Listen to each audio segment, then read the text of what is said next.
Hello, everybody, and welcome back to the MMA Archive. I'm here with my guy, Sean Negron. I'm excited to have him on from the High Esquina podcast. Can you please just tell the people where they could find your content, what kind of things you're working with, and let's get right into this MMA Archive episode, man.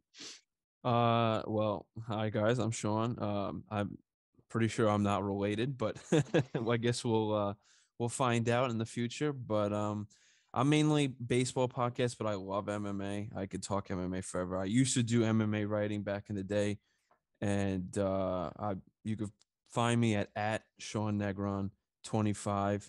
Make it easier for people. I mainly follow the Yankees, but I do baseball all around. But like I said, I follow UFC like it's like my job. So I follow every card, every fighter, and I'm very much into this. Heck yeah, man. So I'm really excited to have you on. I gotta ask you first off the rip. So you said that you're a big fan, obviously of baseball. Can you talk about your sports fandom in general, like where it all started from for you? What teams were you following, and then how you got so into MMA? For teams wise, so sports teams wise, I grew up in New York. I lived in Long Island, and I lived out in Harlem, and now I'm back in Long Island. And so from there, I was always a New York guy, and kind of, I think it hit me at like 2 years old. I played every sport since two, and I'm a Islander fan, Jet fan, Nick fan, Yankee fan. So ever since that, I've always been the same way. I never switch up. I'm always die hard for those four. But I watch every sport like it's a job. Like I watch them like it means everything. Every sport, I pay attention to everyone. I've always been that way because I've been doing some sports writing for quite some time. And then for UFC, I got into it. I can't remember which card it was, but it was Bigfoot Silva versus Alistair Overeem, and I was a big Alistair Overeem fan. And I was sort of watching back then, but I wasn't like super tuned in. But I remember I went to like Applebee's or something, and it was like it happened to be on the TV, and I was like, oh yes, Alistair Overeem is my favorite. Like I don't it just happened to be that he was on TV.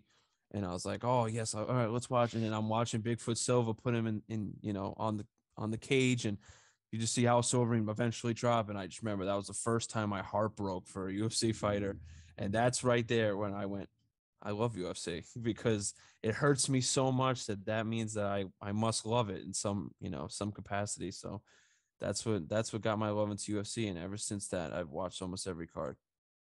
Dude, that's awesome. Yeah, I feel like a lot of people's origin stories are like that. I feel like I haven't met many MMA fans that don't follow any other sport. Like I feel like sports is the gateway drug to combat sports. If you ask me, that's the way I feel about it. Because I grew up. My first love was baseball. Being from the Bronx, Yankees are huge. And from there, branched off football, basketball. I got a little bit of a weird origin story, but I'm glad the way it turned out. To be honest, I'm an OKC fan as far as basketball. Adopted from Supersonics. Big fan of KD when he came in the league.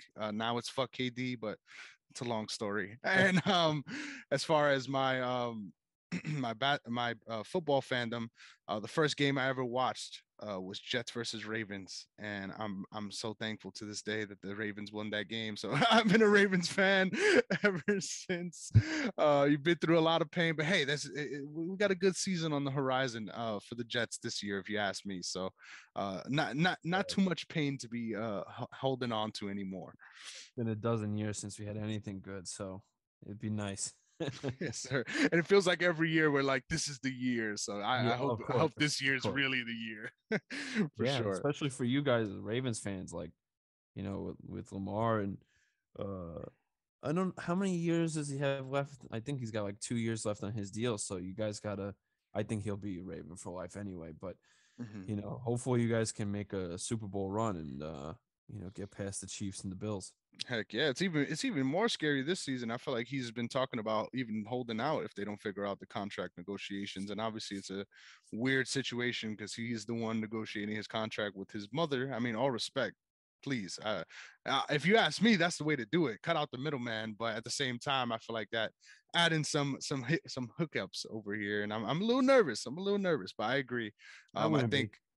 Yeah, man. I think that the team we got is solid, and the fact that we did so well last season, despite all the injuries we were dealing with, I think it leaves us in a good spot this season, where a lot of people are looking at all the big off-season splashes. They're not really thinking about us, and it's going to leave a nice little lane for us to come in and do well. So, but we came here to talk MMA, baby, That's right. That's and right. we've got a lot of fun stuff to cover here. We're doing UFC 15. This is coming off, so I just want to give some context.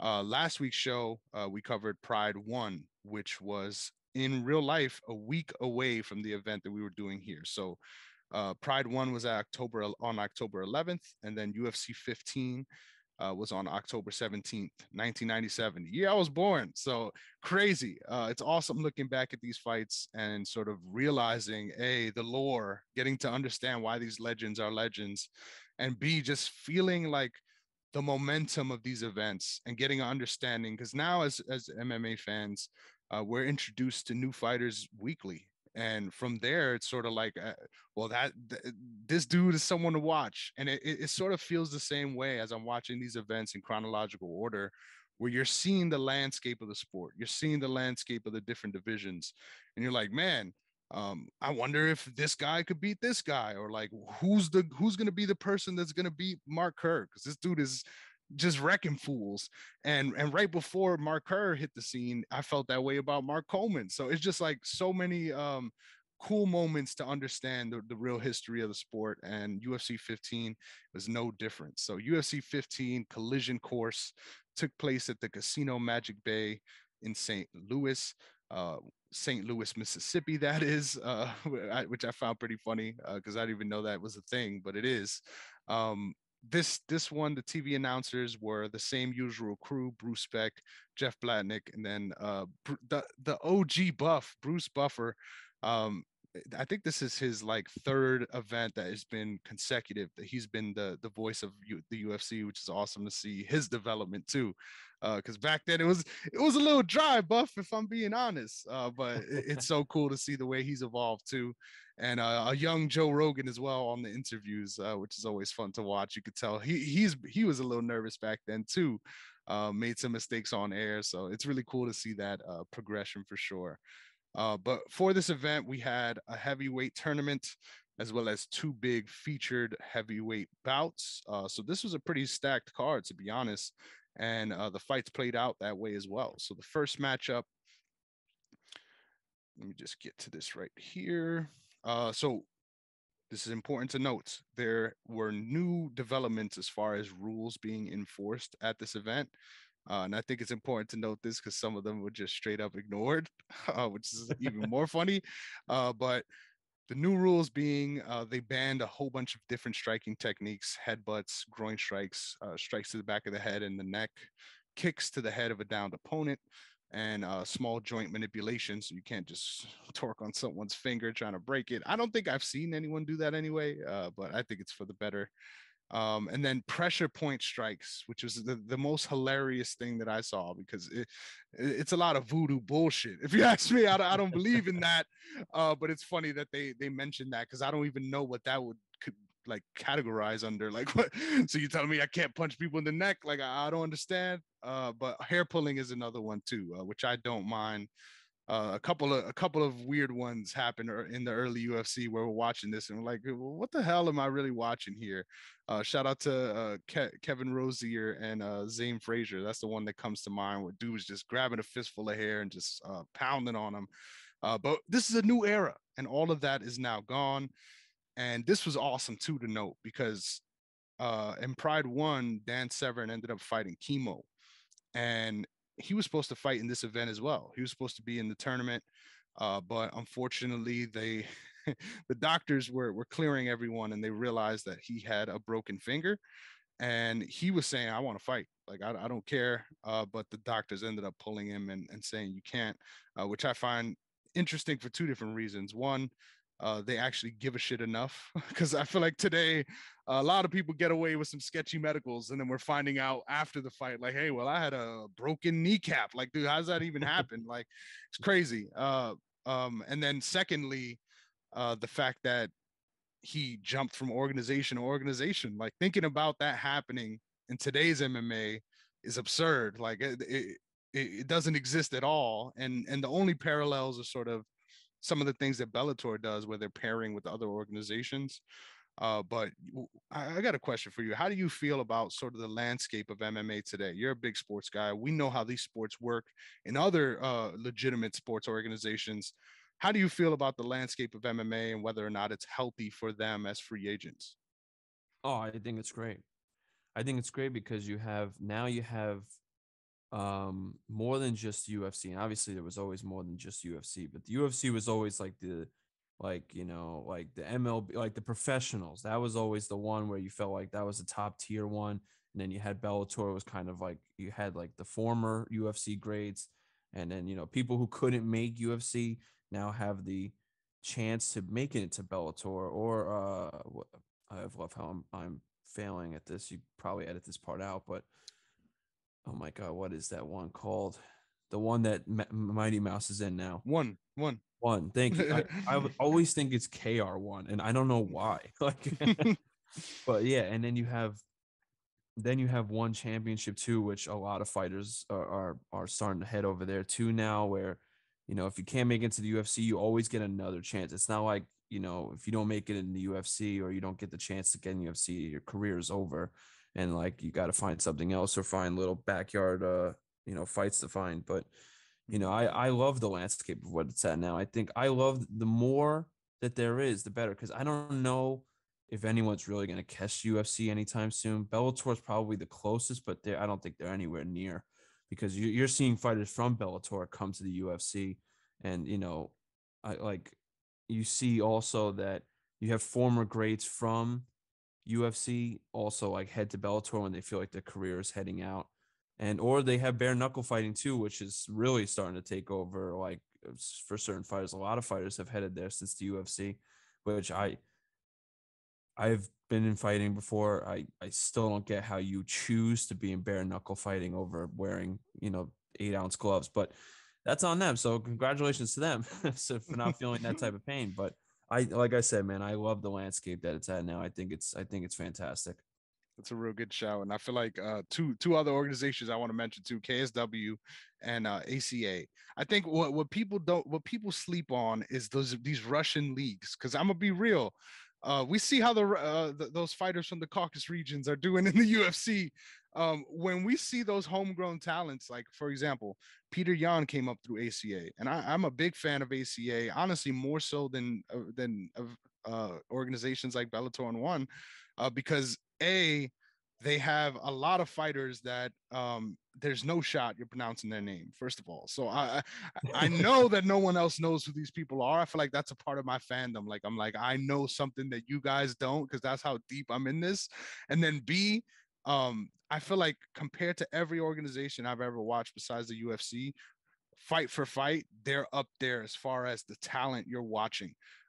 In this last past card, Davi Ramos, former UFC fighter, just made it his way over there and had a great competitive fight there too.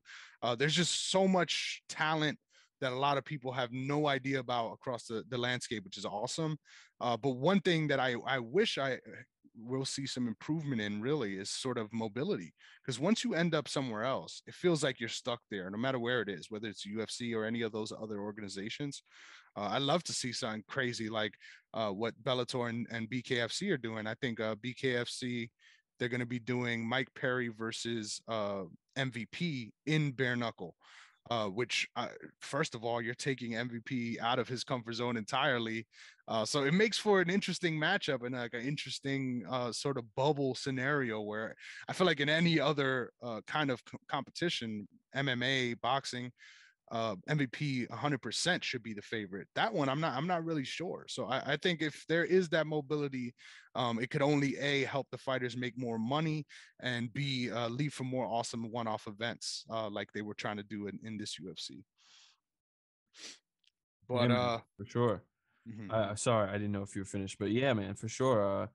I like I said, man, I love the way it's just really panned out. That was the one I was thinking of. I was confusing the two when I thought KR1 for some reason, but that's what I was thinking of. I just couldn't get it together. But yeah, man, it's just good to see all these other organizations that obviously not a lot of people pay attention to over here, but they they bring in one of the the best fighters to UFC eventually, or they have great fights of their own over there that people would start paying attention to.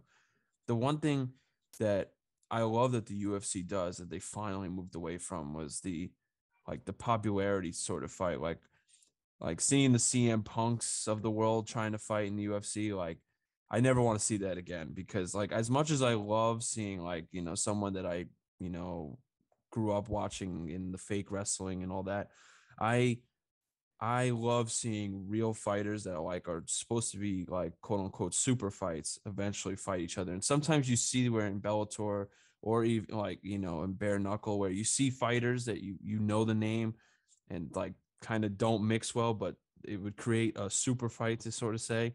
I don't know. I've been so used to that failing in the UFC that it's like turned me off from seeing it again, I guess. Yeah, those freak show fights are really something else, and I feel like I would love to have you on for another Pride event, because I feel like that's more common in Pride than it is now, and it's done in a different way, which I like. Where it's not like, let me try to get a fight where you're fighting some random dude from Bumpfuck, Ohio, and you actually have a chance. Like, no, they was throwing in pro wrestlers in there with Mirko Krokop and just getting fucking decapitated, bro. Like, Yeah. it was crazy. So I agree with you, man. I think no matter how much I feel like people clown on pro wrestling nowadays, because obviously we're older, we grew out of that. But you, if you're saying that you were not a fan of pro wrestling growing up, I think you're lying. Like, I think you're trying to hide the truth here. No, I was a Um, big fan. yeah, Huge yeah, hell fan. yeah, hell yeah, me too. And I think that's another reason why I ended up becoming such a big MMA fan too, because I feel like that. Uh, First of all, I was a fan of watching basically the same thing but in a scripted format, and then I found out that it was scripted, and it did do something to me. I'm like, I don't know if this is actually what I need now. And that's what grew how I grew apart. But now I think about it, you can't deny the fact that MMA's roots is really tied to pro wrestling, Yeah. and that aspect, and even thought of mixing the martial arts in that way sort of stems from that. So can't hate too much on pro wrestling at all. You can't hate on the WWF or E, whatever you want to call it. I know it's WWE now, but you can't hate on it because that built the landscape for fans to love mixed martial arts or even any sort of wrestling, anything like that. Having that on national TV for since like the 80s almost. And then everyone, look how many fans there still are of the WWE. Back then, it was absolutely ridiculous. Everyone was a WWE fan.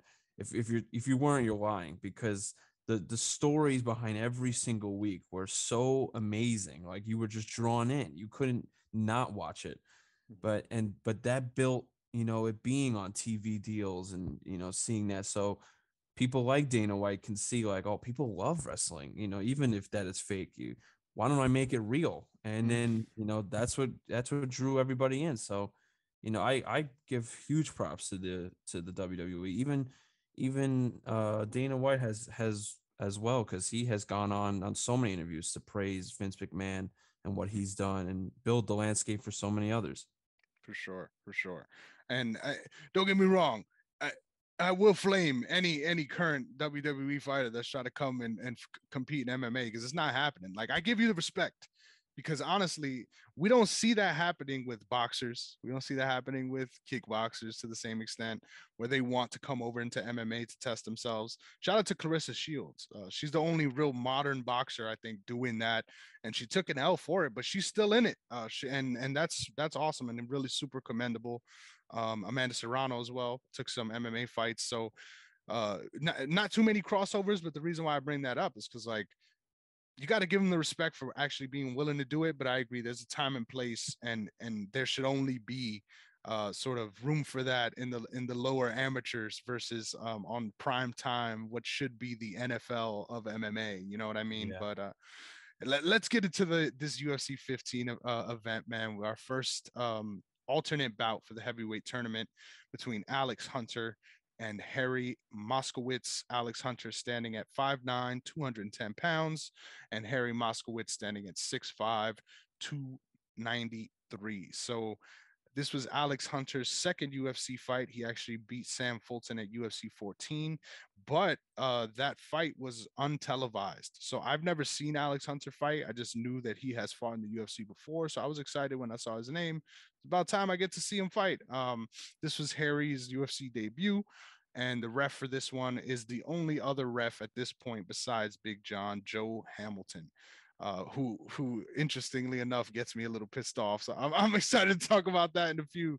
But this fight started off. Both these guys came out in southpaw, and the first thing I noticed off rip is like the clock is on the screen. And I know that sounds like something that we take for granted today, but this is the first time they actually left it on the screen the entirety of the fight. A lot of the times they'll sort of pop it in and then take it off, but you'll end up lost, especially in these longer rounds. You end up really confused about where you are in the fight. So it was cool to see that they put that on there. And man, I'm excited to jump right into this one. This one was one of the slower fights of the card. I'm not gonna lie, it was a slog at first, but this fight really got me to thinking about the current judging criteria versus the judging criteria at the time. Because early on, Alex Hunter's, going. Sorry to be corny, but I got to. He's hunting for these takedowns, and he's really trying hard to get him clinching up as much as he can with Harry. And Harry's doing a good job at stopping it and then countering with knees up the middle, and really did a lot of damage in that first sort of 7 minutes. And this is a 12-minute round, so that's the majority of the round. Eventually, Alex Hunt is able to take him down and really work from top position there, getting into mount and really having his way with him from there. I'm just curious, when you finished watching this fight, who do you feel like won? A and B, what did you think of it? Because this one was definitely a shock to the system for the first fight of the night. Yeah, at first I thought Harry had it, but then thinking about the ground game, or the ground game that you saw with Alex, you started to realize, like, because he had it for a good amount of time, that you, from what we've seen as being fans of the UFC now, like that means a lot.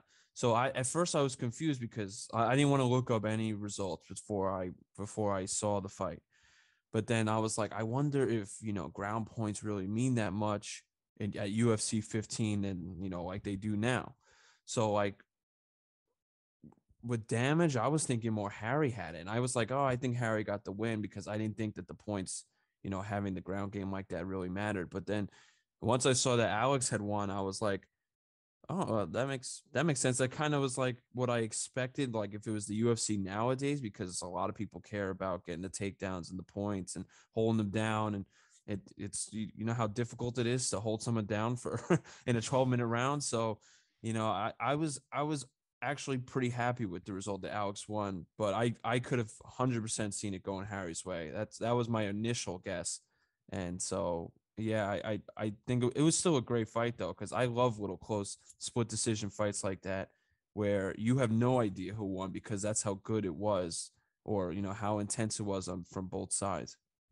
Heck yeah, dude. And what there's a couple things that got me tight in this fight. I'm not gonna lie. The first thing being, obviously, I know it's very difficult and it's commendable, and I agree with you. I think you should be valuing those things much higher than they do get credit for in today's MMA, as far as ground positioning and maintaining that. But I feel like early on in these UFC events, the big theme is like there's a lot of dominant top control, but there isn't a lot of advancing A and B damage from there. There's a lot of times where they end up getting almost stuck, and being in spots where they're not really landing shots. They're sort of passively holding on to that position. And don't get me wrong, I don't think that they should be stood up. Like it kind of got me annoyed when they got stood up in this one because you're in mount, dude. Like you should Yeah. never be stood up from full mount, in my opinion. It's way too much of a dominant position. You could even argue half guard. You should never be, unless the person on the bottom is really making it a slogfest by holding you. There was a fight later on. We'll talk a little bit more about that too, where there's moments where he's literally just holding his arms and looking at the Yes. ref like, "Sir, please, sir, please, pick us I'm up glad here." you just mentioned that because I was gonna say that happens later on. Yeah. Exactly. So it's so I find it weird that they even stood them up in that position. Don't get me wrong, but I do admit when I'm watching someone with dominant positions like that not really take advantage of it, it is a little frustrating as a spectator to watch. It's like, dude, you're already at check. Let's bring this bitch to checkmate. Like finish the situation, you know. But respect to Alex for pulling out the win. I agree with you, but I also think the current criteria is a little confusing. So the current criteria really values damage more than control. I Mm-hmm. personally feel like control should be awarded not equally, but more than it does in today's MMA. And I think a great modern example of that was that Talia Santos versus Valentina Shevchenko fight, I where agree. everyone came across saying, 100% Valentina won that because the current criteria values damage more. But I would argue most of that damage came from an illegal strike. And most of the rounds were being controlled by Talia on the ground in dominant positions. So I personally came away from that fight feeling like Talia deserved more cards, more closer cards, and deserved the nod in my opinion. But based on the criteria, I can't make that argument, and that's something that I find a little bit frustrating with today's judging criteria, because I get they're trying to emphasize the fact that it's a fight, but it really does give an unfair advantage to strikers against grapplers in those matchups.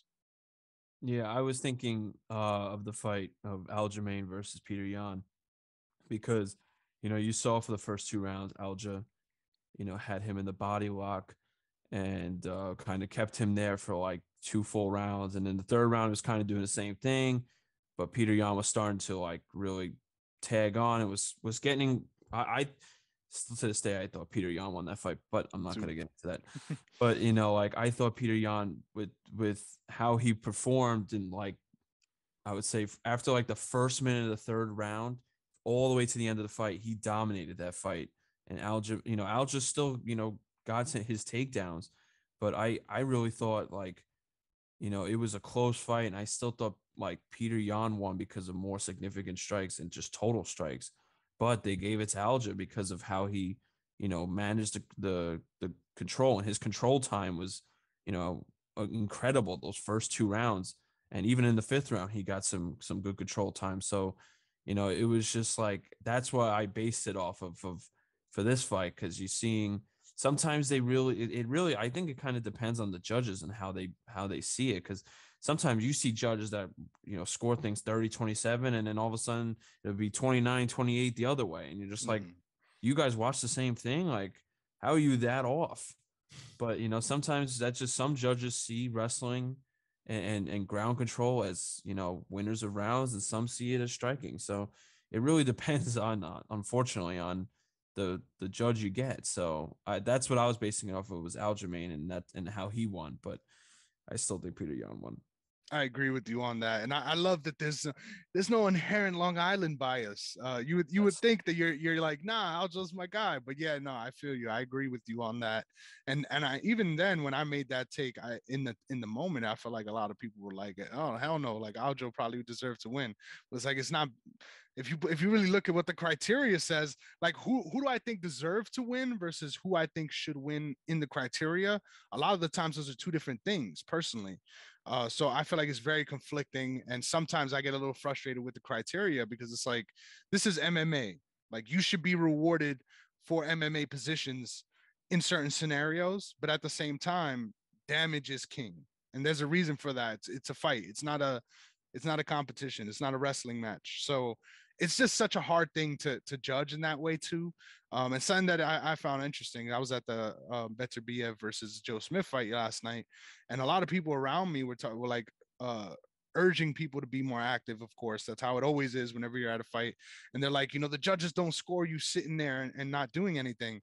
And I'm sitting here thinking, like, technically the judges don't score anything. Like, all they do is write in 10-9 at the end of the round. It's not like they're checking or tallying or doing anything to sort of accumulatively decide who's winning these fights. It's really just a matter of taking that full round into consideration and then deciding who did the better work.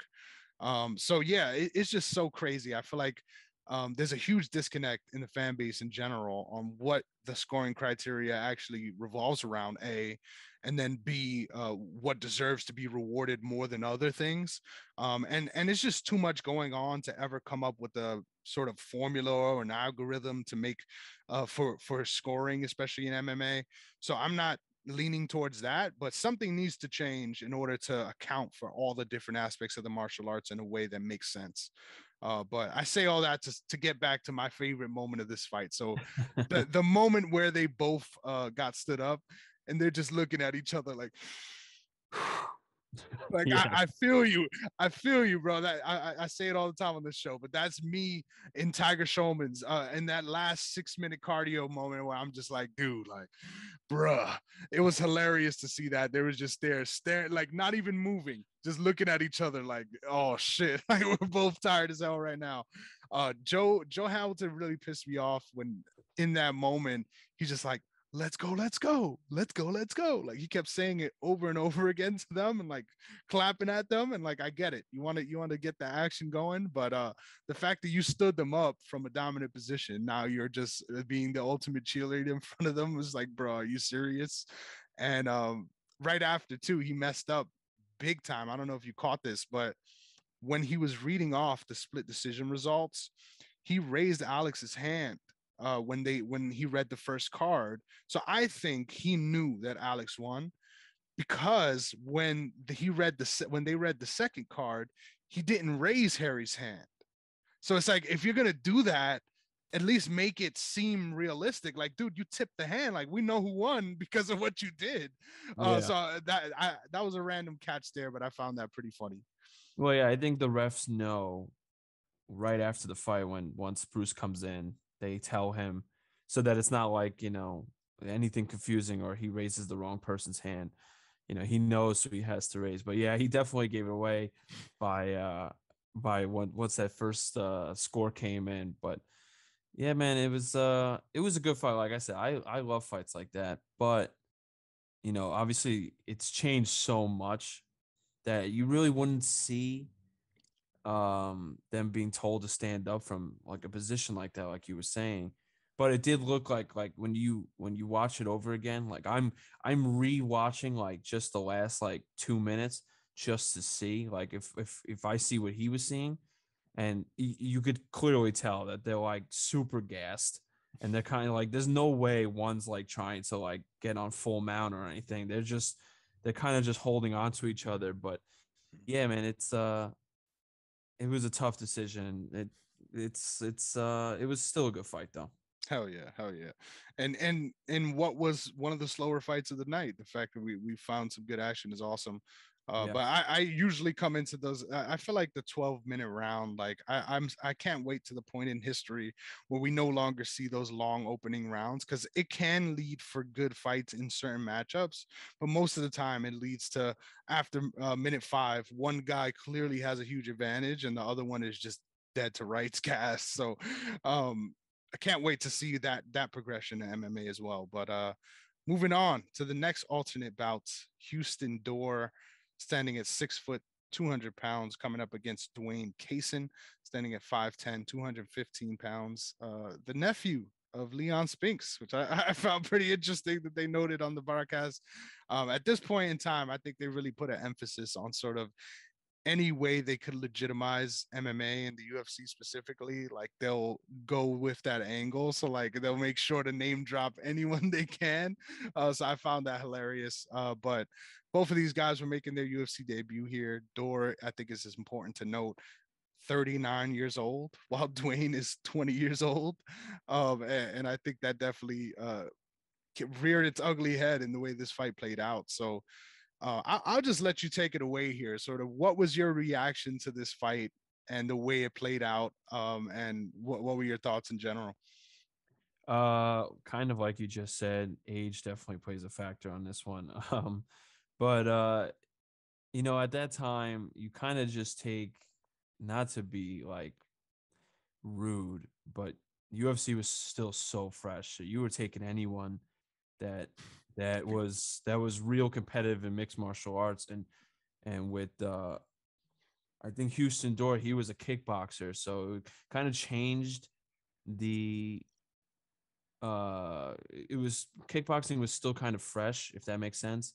And watching this fight for the first time yesterday, it was kind of alarming to see, because you don't see it too much, where in UFC now it's so like professionalized, and you have like, it feels so, even though the fighters are fighting each other, it feels so like clean, like nothing too dirty happening. But like this one, it's kind of just like a big scramble, and people are still trying to learn how to, like wrestling coaches are not at their best like they are now. And so you kind of just see people mounting each other and trying to just like first on top of each other before, obviously Kaysen, finishes him off with the TKO. But you see, you just see a completely different style of what UFC is now. So it's definitely such an adjustment for me, like to see this now.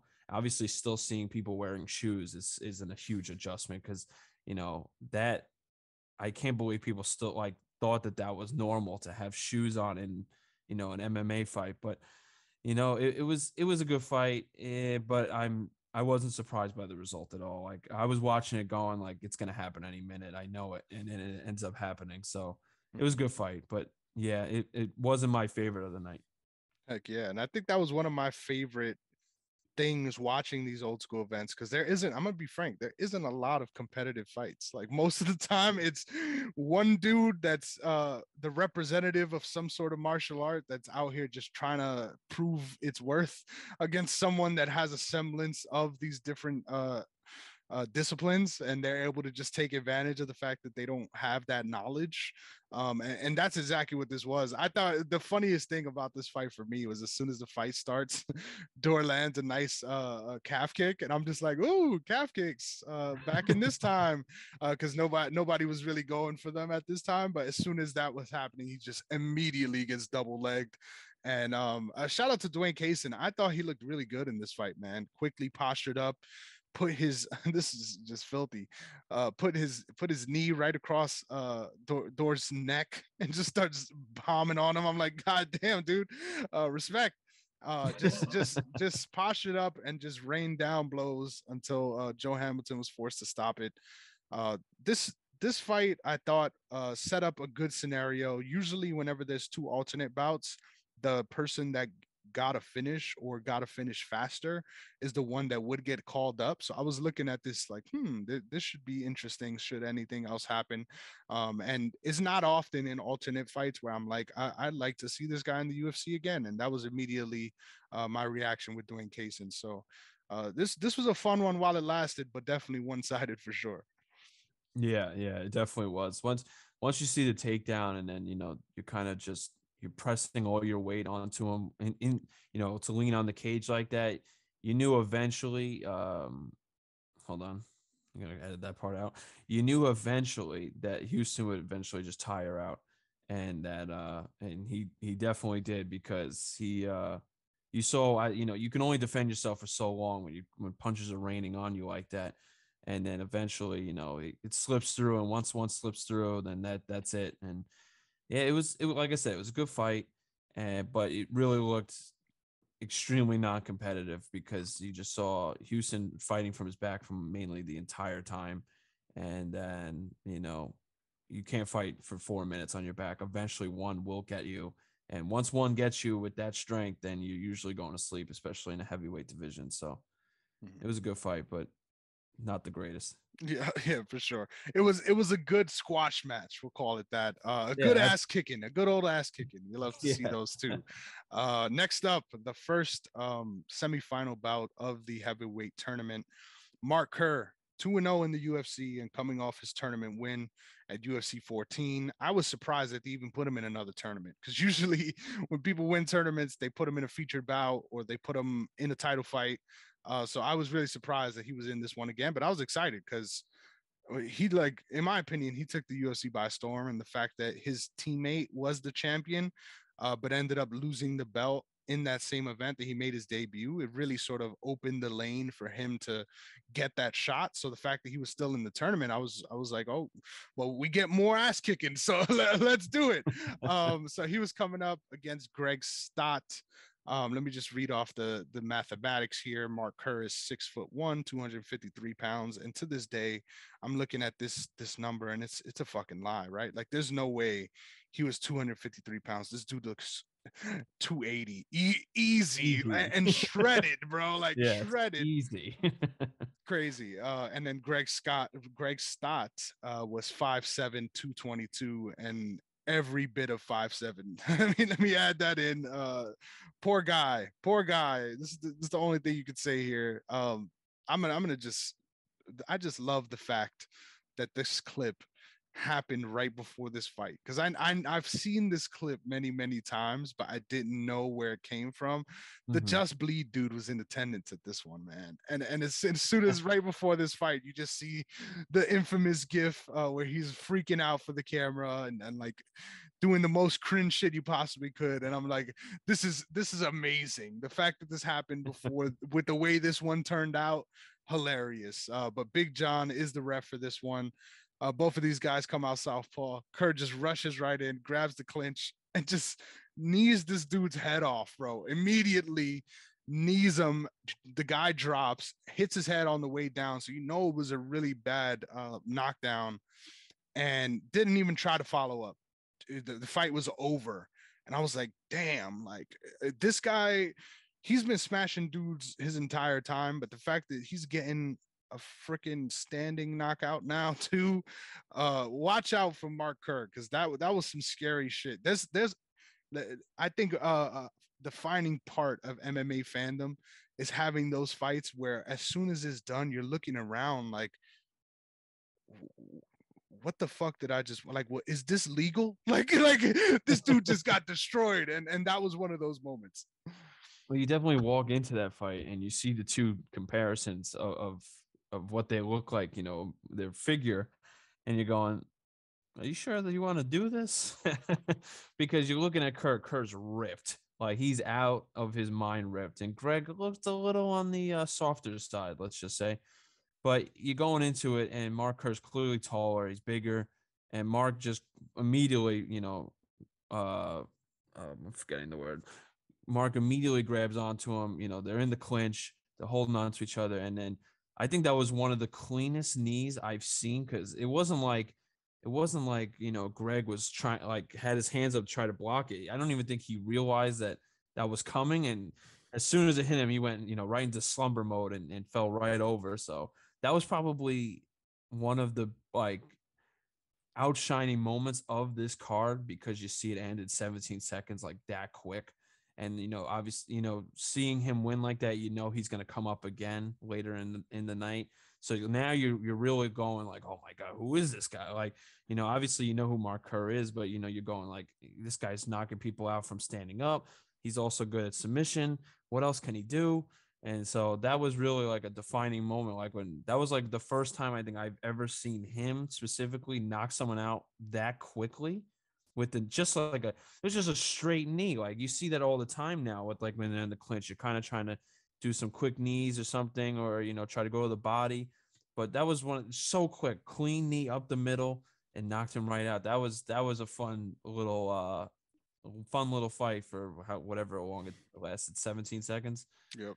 17. Yeah. The walk-off KOs are always my favorite too, because it takes a certain level of confidence to really not follow up and put the nails in the coffin, so to speak. And he knew immediately and just walked off. And the respect for being willing to do that, because I don't blame these guys when they end up with referees like Herb Dean. I'm looking at you, Herb Dean, where they end up like, what the fuck? Like, stop the fight, bro. So and the fact that you have to tell the ref to stop the fight, it's bad. So I love walk-off KOs for that reason. Really puts a stamp on that finish in general.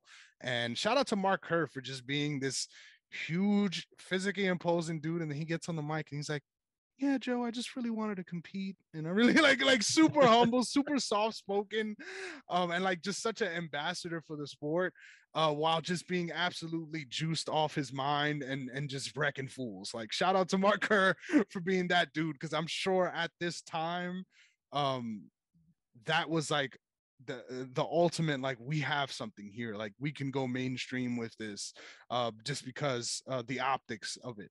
So shout out to Mark Kerr. Can't wait to see what he has in store for us in the rest of the night as well.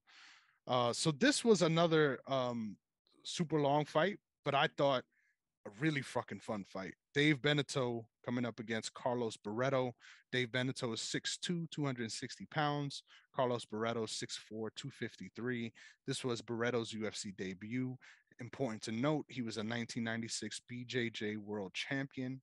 We see a lot of those guys making their way over to the UFC even today. So important to note that. Beneteau 2-3 in the UFC so far, with his last fight coming at UFC 7.5. So it's been a while. The referee for this one was Big John, and they let us know at the beginning of this fight, three fouls and you get disqualified. And I immediately started laughing, like literally laughed out loud, because I was like, damn, like how is it possible that they were more strict on fouls back then than they are today? Because literally, the art of fighting today is you get one of each. You get one of each foul. You could hit a dude in the balls. You could grab the fence. As long as you don't do it twice, you're not gonna get warned too sternly. So I found that hilarious that they mentioned that off the top. And the first foul of the night was when Barreto ended up headbutting Dave, and then eventually he got tagged with another one too from grabbing the fence. But this was a fun back and forth little fight, man. A lot of momentum swings, a lot of moments for both guys. What did you feel about this fight, man? It was good. I think like you said, it was probably one of my favorites because, like I said, I love fights that you really don't know until finally like the last, for fights like these that go 12 and especially and then an extra three, you get you really don't know who wins until like those final 4 minutes where you really start to pay attention on who's more gassed, who has like more spirit. And you saw by like the 6 minute, they're both on their knees, like holding like their knees, like, give me a second, hold on. Like, both of them are holding their knees, trying to catch their breath. And then eventually they go back to the takedown, and then they're like kind of like, holding each other for a while for, I would say, I think it was like 3 to 4 minutes until they finally called like a time. And, but you were seeing they were gassed from going all in those first like 3 to 4 minutes. So it was a good fight. I love the little 3 minute overtime thing that they have, but it's just so weird to see them like fighting for 12 consecutive minutes like that, where I don't even know how any fighter could do it nowadays.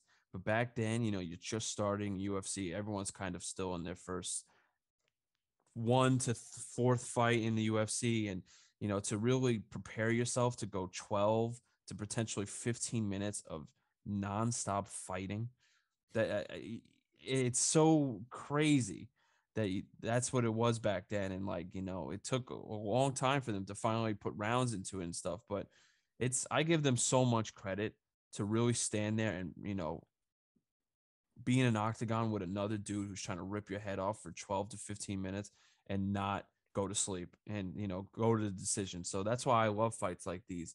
But like I said, man, it was a great fight. I actually was surprised that it was unanimous. I thought it was going to be split because I could have seen Barreto getting one of the judges. I almost had him winning because it was pretty close until, I would say, like I said, till probably like the 9th minute mark where it started to pull away a bit. But it was overall a really good fight. Heck yeah, man. And real good momentum swings too. Like that's my favorite thing about fights in general. When you could have moments where you feel like one guy's about to win. Like early on, like you said, Barreto got into back mount and was starting to hunt for a choke. And you're like, BJJ world champion in back mount, like this is rap. Like sign it right now. The fight's probably over. And shout out to Dave Beneteau. I noted this because it was hilarious. I laughed when I saw it too. Dude just stood up from back mount, like hilarious, Derek Lewis style. Like I just deciding I'm gonna get up now, and he just gets up. Hilarious moment there. But then ended up going back and forth multiple times where Carlos ended up getting a takedown and then getting reversed. And now Yeah. Beneteau's back on top. I When this fight was done, I was like, if this isn't my fight of the night, then we're in for an awesome fight at some point. Because this felt like a fight of the night type fight. Like you said, there's not often that there's momentum swings in these early UFC fights in general. And the fact that it went back and forth like that really led for a fun fight. I was pretty confident that Beneteau had it just because he dominated the overtime. So it felt like it should be that way. But man, super fun fight. Can't complain at all.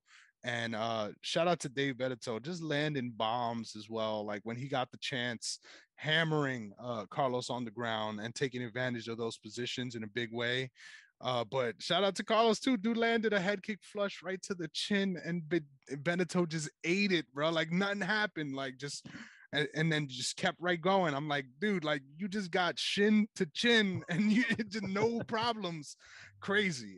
So shout out to Dave Beneteau for pulling that one out. But I'm a little frustrated with him, and we'll get on to why later on. But I just found it a very interesting stance. I feel like if what happened, and I'll explain later when it's relevant. But what happened, I was like, if this happened today, like in the Twitter era, like this dude would have got destroyed, like destroyed. But I'm excited to get to that when the time is right. Next up, the first featured bout of the night in heavyweight division. I was so pumped for this, man. Just seeing the name value of this fight makes this event sort of Hall of Fame worthy. Vitor Belfort, and at this time he is known as Viktor Belfort, which Mm-hmm. is important to make the distinction. Standing at 6 foot 224, just shredded as well. Like clearly off all the Mexican supplements, off of all the acai bowls. This dude is just shredded. And Randy Couture at a young 34 years old. Like, let's get this shit straight. Randy Couture is a fucking legend. And if you hate on Randy Couture, you got no room on the bus with me. And this is why. This dude came into this sport past his prime and dominated for many years, like past his prime. The fact that he's doing all this shit at 34 years old is amazing. He came in 6'1", 226, with the most defined sideburns I've seen in a UFC event. Just out here rocking the long sideburns with no beard, a look that you will never see today. Just gotta note that. But Vitor 3-0 in the UFC. His last fight was knocking out Tank Abbot at UFC 13. Randy Couture is 2-0 in the UFC, with his last fight also being when he won the heavyweight tournament at UFC 13, where he beat Stephen Graham. The referee for this one is Big John once again. And first thing I noted, and I hope this isn't a little too homoerotic here, but did when the fuck did Couture's shorts rip? Like, I I didn't see what caused it, but I noticed it very early on. Like, this man's shorts are half off right now. Like, what the fuck did I miss here? That this man's shorts are falling off. Fucking crazy. it, But it kept happening. You had it with him as well, and then you had it for the fight before. Like you saw like half his like leg pants, whatever you want to call those things, were like ripped off, and I was like, I think this is when Dana said we should start looking into like real shorts or having them come in just shorts, like professional shorts. Maybe some sponsors before we eventually get our own. And I was like, because it's so random. You have one dude wearing just like tights. You have another dude wearing like basically just underwear. You have other dudes wearing shorts that are ripped completely, and so it was just a very. It's funny to see how premature everything is to what it is now. You see so many things that like Dana White finally had like the thought to be like we should fix that. We should edit that. we They should shouldn't come out looking like that. for sure, dude. Especially with the underwear ones, like full WWE. Like, there's been a couple times here where I'm like, please, like, I am not trying to see no balls, brother. Like, just no matter how this works out, please keep your shit contained. And Right. thankfully it has been. But crazy that was one of the first things I noticed. But Randy Couture on the feet landed some nice jabs early on. Vitor also just a berserker in the clinch, man. He's so fast and so powerful. You see the impact of his strikes whenever he lands. Randy worked the body really, really well with knees early on, and that really gave me flashbacks, flash forwards, I don't know what you'll consider it, but to that Dustin Poirier versus Charles Oliveira fight, where you see that technically in this scenario, Vitor would be the Poirier to Charles Oliveira's Randy Couture, where he's having success on the feet, landing big shots, but you just see the tide damage accumulating slowly but surely, and those knees ended up paying off big time as the fight wore on. Randy ended up ducking under a straight left beautifully, getting a nice double leg takedown, and from there just sapping the energy out of Vitor. Worked right into side control. Uh, he did a really nice job actually setting up a scarf hold. He was trying to get that submission. Eventually, Vitor spun out the back, which I thought was really good defensive awareness. Something that at this point, and I'll make sure I mention this to the death of me. At this point, it's rare to see reversals. It's rare to see people get out of these bad positions, and he fought his way out of it. But even after getting that reversal, he didn't fully reverse him. Randy was able to maintain top control and swim and stay on top. You really see that wrestling background of his there, where he's just like cat-like almost, just gliding on top of Vitor no matter where he's trying to move, even though he's moving super explosively. And at that point, I just felt like, man, all the tides are headed towards Randy. And when they got back up on the feet, Randy just swarmed them, blitzed them, kept punching in and out of the clinch, and eventually was able to get on top and land some brutal knees to the head on the ground, which is something, as someone who's a big Japanese MMA fan, I love me some Risen. I just wish that that was legal in the UFC, because it'll change positions, like it'll force certain positions into action in the way sometimes now it could end up being a little bit of a slow sort of methodical thought process, when in reality my knee is right here, bro. Like I could just clearly hit you with my knee, so why wouldn't I? And Randy Couture took advantage, landed like, I think it was like eight of them in a row, just short knees right into the temple, and then eventually got back mount and just pounded him out from there. Savage TKO victory for Randy Couture, and just dominant fashion as well, which was the first big upset of this card, where you're like, what the fuck did I just watch, man? What the fuck did I just watch? Shout out to Randy Couture for giving us that moment. Yeah, that fight was like I was telling you off here, I've known Vitor for I guess the last like 5 to 6 years of his career, and he's like a legend. He's a legend in UFC. He's a legend before he was in UFC, and everyone was always, he was like the wonder kid. He was the guy at just 20 years old to be that ripped, and he's fighting all these, the biggest of names that you look at UFC now. He's fought them. So going into that fight, I was like, oh, this is like a origin story for me to watch and see, because I had never seen this fight specifically. I had seen the result. I've seen like the ending, on either YouTube or, like a clip on Twitter. Well, I've seen how this fight ends, but I was going into it, I was like, how does it get like that? And watching it, and you kind of took all the words. Like I was like getting ready to say these things, and then you would say it as I would say it, as I was thinking it. So, but seeing, Randy take ground control from I think it was like the 2.5 minute mark all the way to like the 6.5 minute mark, 4 full minutes of just putting all your weight onto Vitor like that, or Viktor or whatever. You put all that weight to drain him, and then to finally, Vitor was, like you said, reversals and all that to finally like escape and get out of it.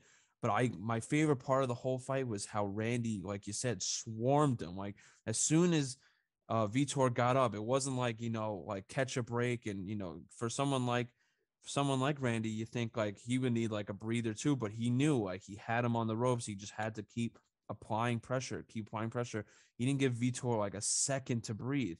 So then, you eventually see Vitor can't even lift his arms anymore because he's so drained. And, eventually Vitor falls, he just had too much, and then he goes down, and then you see the knees come in. But that was probably my favorite fight of the night, because of how much Randy was swarming him from the start, and how he just knew that if he could drain the energy out of someone that big, eventually they won't even be able to lift their arms. And that's exactly what happened to Vitor. And fantastic fight. That was probably one of my favorite fights I've seen from like before I started watching. I rewatched like 2 or 3 times. That's how good it was for me. Awesome, dude.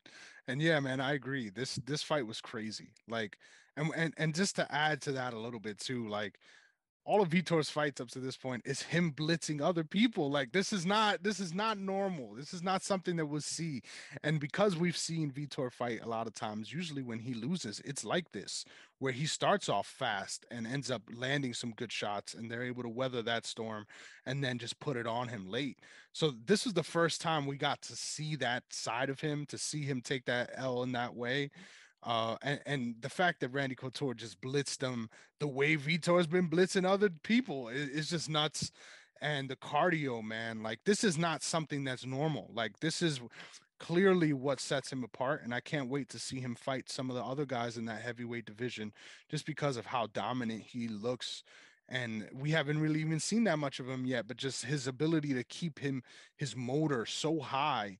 I think that really is a testament to, in my opinion, the optimized weight for heavyweight, even in today's sport, is around that 230-pound mark, because you're just big enough that you're at the heavyweight standard, but you're also at that sweet spot where you have the ability to weaponize your cardio and really put it on guys that are more bigger and may not be able to withstand those longer durations like you can. And that just completely was what made the difference here. Shout out to Randy Couture, man. At 34 years young, doing the damn thing and just putting it on full. So that was really cool to watch, man. Yeah, for sure, man. That was awesome. Heck yeah. And now we're moving on to the tournament final, the heavyweight tournament final, that is. And here's where we got some splaining to do. So I hope I'm not the only one that thought this was fucking bizarre, dude. Like it was bizarre. You signed up for a tournament, Dave Beneteau. You didn't sign up to fight Carlos. And the reason why I make this distinction is he said it in his initial interview, and then they interviewed him again. They made sure they made him explain himself. And I won't be surprised if he doesn't compete for a couple more events after. Cause it's just like, what the fuck, man? Like you signed up for a tournament, dude. And you're like, well, I happen to fight the guy that we go to decision with. I'm a little tired. Like, bro, everyone who signed up for the tournament signed up knowing no matter how round one goes, you go on to round two. Perfect example I thought of when I was thinking of this. Imagine the Celtics were like, 2 game 7s in a row, man. We're just gonna let Miami go through. Like, what the fuck? What do you mean, bro? Like, that's not how this works. So the fact that he sort of bowed out of the tournament and was like, well, I made an executive decision. Uh, call it what you want. It seems like you quit on yourself and you decided I have no chance of winning this, so I'm just not gonna fucking do it. Took his ball and went home. I guess I respect it. You knew you was gonna lose, so I guess I respect it. But just absolutely bizarre. And if that happened in today's landscape, he would have been absolutely destroyed on Twitter. And that, and you would probably have Dana White probably kick him right off the UFC for something like that, because Dana White doesn't have a tolerance for something like that. I guess he did back then because it's still up and running. But yeah, when you see something like that, it I kind of understand, because you go 15 full minutes, with Carlos right before, and Mark had knocked out Greg, and I think, like I said, 17 seconds. So it's a huge difference of fighting there, but at the end of the day, you signed up for a tournament. You knew eventually, like, there's a chance that you could go 15 minutes with the fight before, but to win, you will have to do it again, maybe. But I think, yeah, I didn't like that he kind of just, withdrew due to, I think it was fatigue or, being tired. No injury, just straight Yeah. fatigue. Yeah. So that's what I'm saying. Like, it's like, that's kind of corny to me, but, my DNA would have been like, even if I'm going to get knocked the hell out, I got to go in there. Like, I've signed up for this, there's money on the line for me and my family, whatever it is.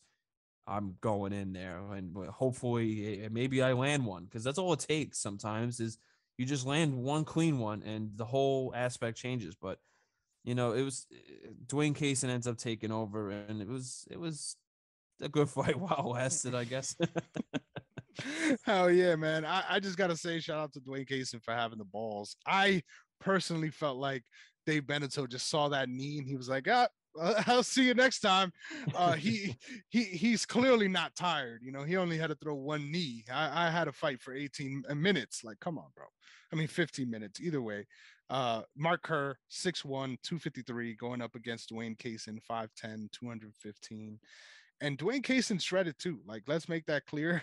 There's a huge size difference between these two guys. Like, and the sequence, you mentioned rewatching things a couple times. This was the only fight that I rewinded in its entirety and watched a couple times, because it was really comical to me just how big Mark Kerr looked getting that takedown. Like, he got it, it almost felt like big brother little brother. Like, he just just shoved them down so easily, and then gets right on top, works straight into mount, and then eventually Kaysen gives up his back, and then he just works to get the rear naked choke from there.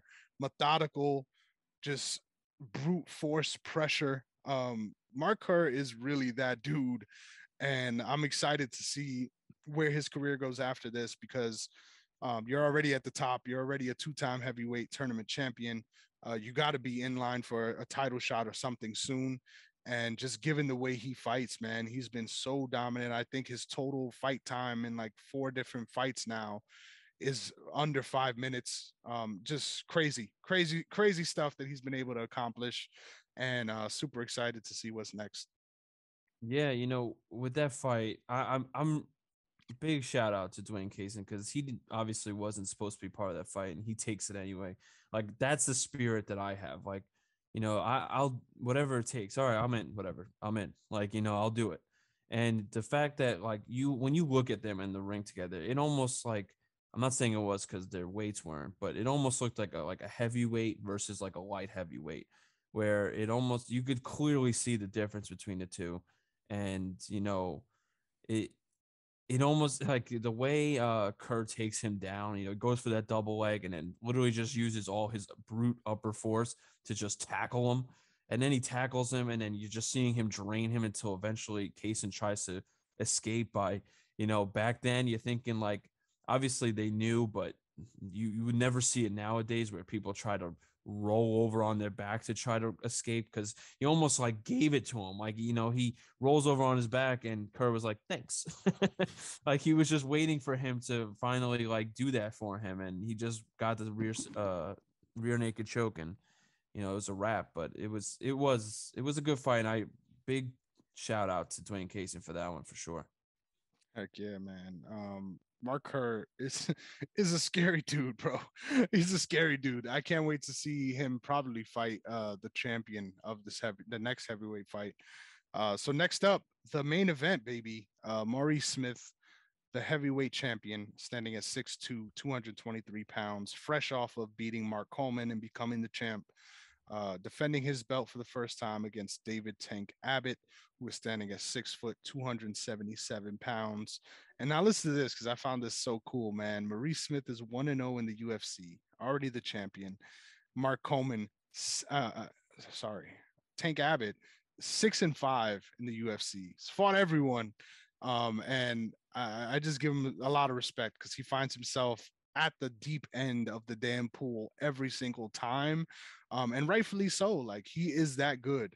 A lot of the times he doesn't get the respect that he deserves, because historically, because he has that many losses as well. But I think he's the perfect example early on of why MMA is different than boxing as far as your credibility and experience. Because this dude has fought everybody who is relevant. Oleg Taktarov is a name that comes to mind, where it's just like Dan Severn. Like, he has fought everyone of note in that era, win or loss, it doesn't matter, and he gives it his best out there. So much respect. But this one was sort of a tale of two fights, right? It came down to Tank's gas tank early. Smith was just peppering him with chopping leg kicks to the thigh beautifully, I might add. Just cutting an angle, landing that leg kick, and then darting off. Really was trying to keep his distance early on, because there's some deficiencies on the ground. And eventually Tank was able to take advantage of that, get top position, sort of maintain top position for minutes at a time, moving into side control multiple times.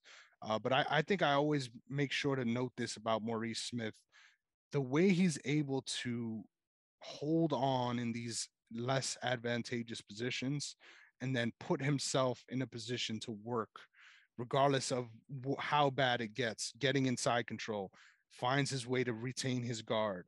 Twice he did that, and that's very difficult to do even in today's MMA. So to see someone being the pioneer of that in an era where there is no back and forth, usually you get put in a bad position and it's donezo. The fact that he's consistently shown in his first two fights that you could put him in a bad spot and it's not over. That's the evolution of MMA right there, if you ask me, because that he's on the forefront of that as far as really using your skills to extend these fights. And after they stood up, man, Tank Abbot was done. Hands on his knees, huffing and puffing. And Maurice Smith just kept chopping out that leg until eventually Big John just stopped it. I think Tank Abbot might have even said something to Big John like, hey, I'm fucking done. Because it looked like it could have kept going. But right before Tank sort of looks at him and says something, and then Big John stops it. The first leg kick TKO in UFC history, if I got my ducks in order. So just an awesome performance there by Maurice Smith. Got dicey, was back and forth, but shows his championship medal once again. Yeah, I liked Tank this whole almost the whole fight until you saw around like the 4 minute mark. And that's when I started to know, like I put it in my notes specifically because I was thinking about it. And you know, you saw around the 4.5, 5 minute mark where you see Tank is gassed. You know, you seeing Tank is really like trying to hold on. He's got top position still, and he had it for the majority of the whole fight. But you could see like his gas tank was draining, while Maurice was. You see that he had like he's got a great gas tank. He even being like on the ground and having bottom position like that, he was still trying to maneuver ways to get out of side control or trying to find his positions like you were saying. And he looked like he was fine. Like he wasn't gassed. He was ready to. He was just waiting to finally like get out and then get back to the standing position and then take control. And you saw like as soon as like you said, as soon as Tank stood up, like Tank was leaning on Big John to like help him get back to his coaches. And right then and there, you see, I think Big John says to him, like, you want to keep going? Are you all right? And he's like, no, like he's done. And then like his coach tries to give him water. He's like, no, I'm done. I don't want to do this anymore. And then you could tell like he wants no part of it. And like by the time Big John tells him to go in, like you said, he says something to Big John, probably saying like, I don't want to do this. Like I'm gassed. I'm done. And then you could see that Maurice saw that right away, because as soon as they said go, he just walked straight over to him and started abusing the leg again. And eventually, it was kind of like, I hate to see it because you don't like seeing that, but I hate seeing like a quit. But I get it. You're gassed. Do you want to keep taking the leg kicks and then get knocked out, or you just say, I'm done. Like I'm done. And I had seen this ending before. I had no idea it was from this card, but I had seen this before, and you could just tell right from the second they went on break. Tank doesn't even lift his arms anymore. He's just kind of standing there waiting for something to happen to him, or Big John to step in this, because he was done. Yeah, man, it's so cool to see too. Like, just to give a little bit more context to exactly what you said, like Maurice Smith is the anomaly. Whenever anyone is getting controlled historically up to this point on the ground, they get up and they look like Tank. It's not like they're energized. They look like they're exhausted. They look like they're the ones trying to catch their breath. And it's been the opposite in both of his fights now, where he's spent significant amount of times on the bottom and ends up getting up and looking entirely fresher than his opponent. And really weaponizing that cardio once again, like we talked about. Just really awesome performance. And real quick, a random moment that I thought was hilarious. Early on, when Tank was pushing him up against the fence, they were right in Maurice Smith's corner, and Frank Shamrock is right there. He's like, "You got to watch that right hand on the clinch break." And as soon as they broke, he gets dropped by a right hook. Like as soon as he was like literally poetic. So it was funny to see that interaction where the corner's trying to prepare him for what's coming, and he still can't do nothing about it. But obviously, is end up being able to recover and turn the fight in his tide in the later half of it. Just an awesome performance, really cool thing for the heavyweight division, man. Because right before Maurice hit the picture, Mark Coleman felt like Mark Kerr is right now, where it's like nobody's fucking with this dude. Like he's just coming through, tearing everybody apart, and this is gonna be the guy that's gonna reign for a long time. Maurice Smith just came out of nowhere, upset everything. And now there's a couple monsters on the horizon too. Randy Couture, Mark Kerr. Like this division is looking awesome at this point in time. And the fact that Pride is doing their thing too is just there's a lot of things going on, which is really cool, and I think is it really speaks to my fandom in MMA now too. Like that's something that always excites me the most, where I'm seeing guys pass these tests. Like for example, Adrian Yanez this weekend, where you know that they're that dude, but there's certain matchups you got to get through, and as they're getting through them, it just you get even more excited for their next fight because you're like, well, they've shown they can do this, they've shown they can do this. Now let's see if they can do this. And to see that with this heavyweight division is just awesome, and in this historical context too, just to learn about these guys. I thought this event was great, and it's been awesome to go over. So, is there anything you want to get into before we get into our awards for the night? I was just gonna say too that, this is like this is where you really start to see, like, even now watching it, because like I said, I didn't start growing into UFC until I think it was like UFC like 156 or something. But it I after watching that and you see how many good heavyweights there are, you go, oh man, like I almost want to see what's next, because obviously it happened 25 years ago, but you're going like, oh man, like that's when UFC really started to, like, take full force on, and having the fan base that it did, to be like, it was so entertaining to know who was gonna win the next one. And even when you think like sometimes, like we said before, you get fights that are just clearly a mismatch, or sometimes you get that, but do you have like 4 to 5, even 6 guys who put them together, you have like real super fights. And that it was like really starting to take turn on obviously we had 2 super fights right there, but there was a lot. It showed the promise that the UFC was heading toward. For sure, man. For sure, there's a lot to grow off of still, which is super exciting. But let's get right into these awards, man. I'm super excited to go through these. So the first one that I do is the performance of the night. So this one is reserved to, it doesn't matter if it's a decision, knockout, submission, no matter what kind of fight it is, who you thought had the best performance overall, just showing their skills, showcasing their ability. And for me, it had to be Randy Couture versus Vitor Belfort, man. Just a great performance, a great utilization of your skills. And we talked a lot about it already, so I won't beat a dead horse. But for sure, this really stood out as the most impressive fight as a whole. So that's what got my fight of the night. Yeah, like I was saying to you before too, this was my favorite fight to watch so far on this card for sure. I love the way Randy performed in that fight. I love his strategy the whole fight to completely drain someone like Vitor. So yeah, that was my favorite fight of the night for sure. That would have gotten my award as well. Awesome. And I messed up a little explaining the criteria. I was talking about fight of the night, but I was explaining what I consider performance of the night. So let's move on to performance of the night. So I already ran it down a little bit, but just to clarify, this is based off of what we thought was the best performance from a singular fighter in a matchup.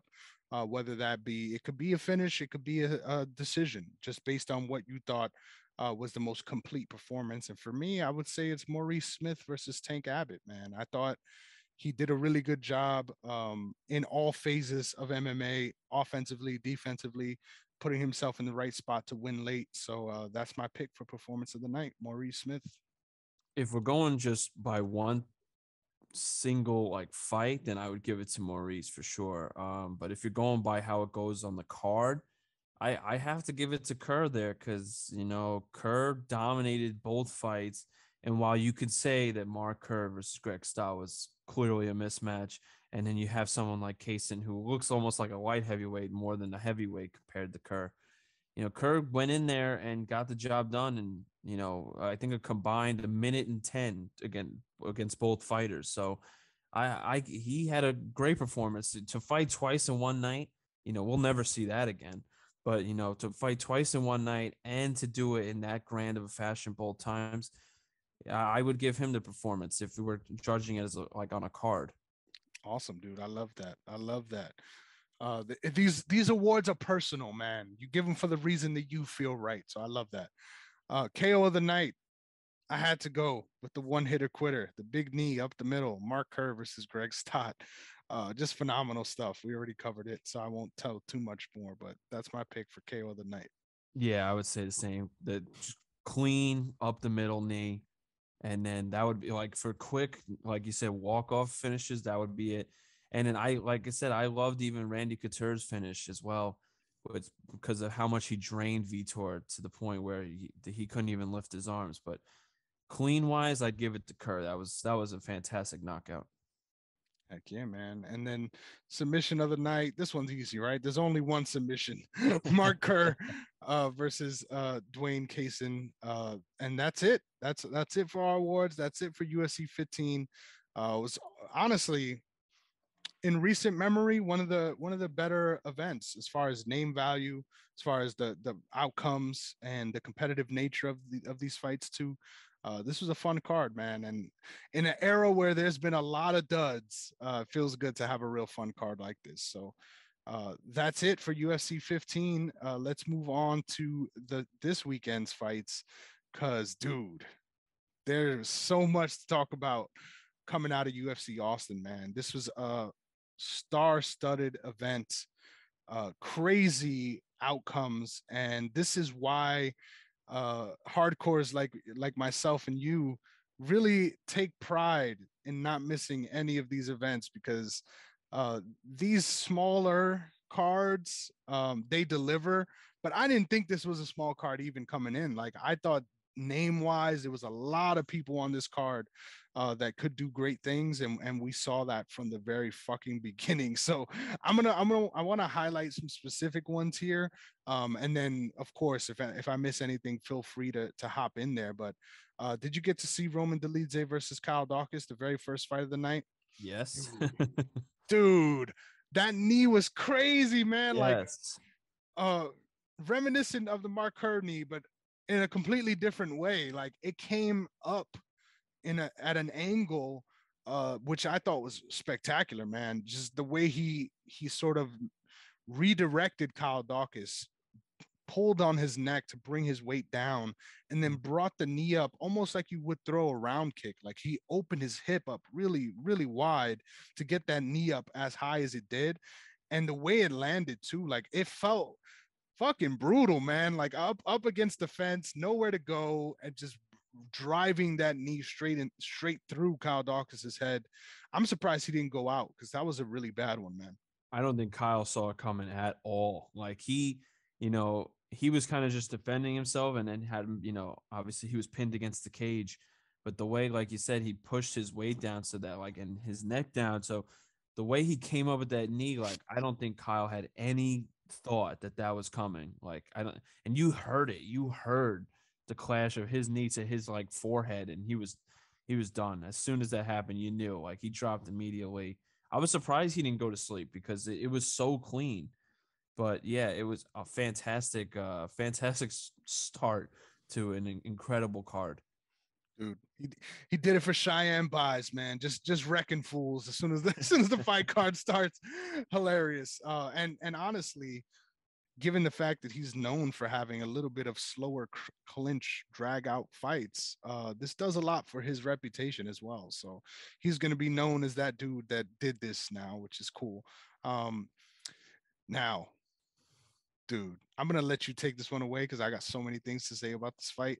Phil Hawes versus Darren Wynn. This was an absolute fucking beatdown, dude. Dude, you know what's crazy about that fight? Watching it, and then I was rewatching it again last night. I'm surprised Darren stayed in as long as he did, because he was getting torn up from like after like the first minute. And he, even after the first, like after the first round ended, he looked like he was done. Like he didn't look like he even knew where he was. And the fact that he kept going, like he just refused to go down.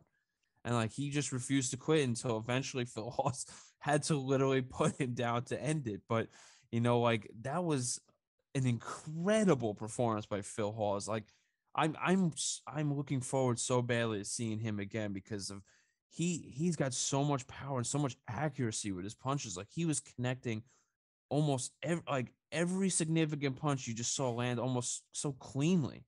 And like just looking back at it, like I had to check the stats and see like how like his consistency and his accuracy, but significant strikes landing at a 6 to 7% rate. Like, can you imagine 2 out of 3 power punches hitting you in the face? Like, like, and like taking 118 of them that clean. Like, I give a lot of props to Darren, because he just walking in looked like, a mismatch, because he looked a lot shorter and, looked a little like, Phil Hawes ripped out of his mind, and a little taller. He had, the arm length, he had longer arms. But Darren, I give a lot of credit for staying in the fight for as long as he did, but Phil Hawes absolutely dominated the whole entire time. He didn't even give him a chance to breathe. Fantastic fight all around. Dude, and real credit to his evolution, man. I think the best thing he did for his career was leaving Jackson Wink and going to Stanford MMA. Those guys really helped put things together on the feet. And I felt like this was the fight where things really came together for him. There's been a lot of times where he has all the talent in the world. Like that's been clear since the beginning. But he has a hard time sometimes putting things together in all these fights, and ends up sort of dominating early and then getting finished in spectacular fashion as the fight goes on. So to see him put on a complete performance where he was dominant throughout, and show a lot of improvements in those striking areas, in the areas where I'm sure he set out to improve going there in the first place. It was really sort of a come full circle moment for Phil Hawes. I'm really happy for him, but also I'm pretty gutted for Darren Wynn, man. He had a hard road to get to the UFC, and then had a hard road in it too. I'm going to be honest, I don't think he should be at middleweight just based on his frame. But he's one of those guys that I'm not sure could make it down to welterweight in a way that's healthy for him. So he's in a weird no man's land spot where I don't really think that he gets another shot in the UFC. But you got to feel for him, man. He's clearly someone that puts in the work and does it the right way. Like I'm a fan of him as a man outside of the sport. Like I feel like he's a real good guy. But just as a fighter, I think he's very talented. It's just he needs certain matchups in order to even have a chance out there. And when you can't be competitive against someone like Gerald Meerschaert, I don't know how the hell they thought that this was a matchup that was going to go any other way. It kind of felt like the writing was on the wall with this one, and it was even worse than I expected. So, uh, in a way, though, matchup wise, this was a real test for Phil Hawes too. Like this was, it easily could have played out. And the way I thought about it coming in was like, yeah, he's probably going to put it on Darren Wynn early, but Darren Wynn's going to just drown him late. And the fact that he never got the chance to do that really speaks to the improvement there. So super impressed by both of these guys, like you said. But to honestly to watch someone take a beating like that is really tough. Like it really makes you consider uh, their career in general, just because that's how bad it was. And I think there was at least 4 flush head kicks that I counted, and that's way harder than any other strike you can land. And then that was followed up by more elbows on the feet. It's just a historic level of damage in this one fight. And when you consider that his last 2 fights have been very similar, um, for him and his family. And I'm not in the business of retiring fighters. I just feel like based off of the attributes and the things that he cannot necessarily control, um, putting himself in a position against these dangerous middleweights to get absolutely wrecked in the way he has been can't be good for the health long term. Yeah, thinking about it, I would say I almost agree with you, but I think when you see something like that where, he got like a beat down, but he has such a good story, and the fact that he stayed there, I would say almost a whole round longer than I thought he would. I thought he was getting finished in the first round by the beatdown. So I think, someone like Dana could come up to him, or Sean Shelby, whatever, whoever ends up being, and you know, can go up to him and maybe say something like, maybe you should try welterweight and maybe try that. But I don't know if he can make that type of cut. So I don't know. That's the tough part about him. Like you said, I I could see him getting one more fight and seeing if he can improve at welterweight, because he's got the build. If he can cut the weight, he can do some damage at welterweight, because it. I feel like someone for him, he can dominate. I just feel like these guys are just a little bigger than him, a little bit, stronger than him right now, and obviously he doesn't have the height to really help him out right there. But I think if he can make a switch to welterweight and try that for a fight, and if he does anything significant, then maybe he could stay in the UFC. But if he can't make the cut, or he does make it to welterweight and he can't make it work, then I think it'll be the end for him, unfortunately. Yeah, man, it's a tough road ahead, no matter how you slice it. I'm gonna be frank. I'm a little pressed for time, so let's. I'm gonna try to rapid fire these a little bit. Okay. Cody Stamen versus Eddie Wineland. What did you think about that one, dude? I knew that was going to be a blowout from the start. Unfortunately, everyone knows Eddie Wineland from the Sean O'Malley knockout, because that was a brutal one when he fought him. But Cody Stamann, I really wanted him to win because he needed that for himself, and I think he even says it during the fight after he won, like he needed that, because Cody's a good dude, and he I know he really wants to see if he can make it to the highest of levels in bantamweight. So seeing him, he was already a huge favorite going in. So seeing him knock out Wineland like that, who kind of is a journeyman. I'm not to be rude, but he's kind of a journeyman in this one. He wins a lot, but he also loses a lot.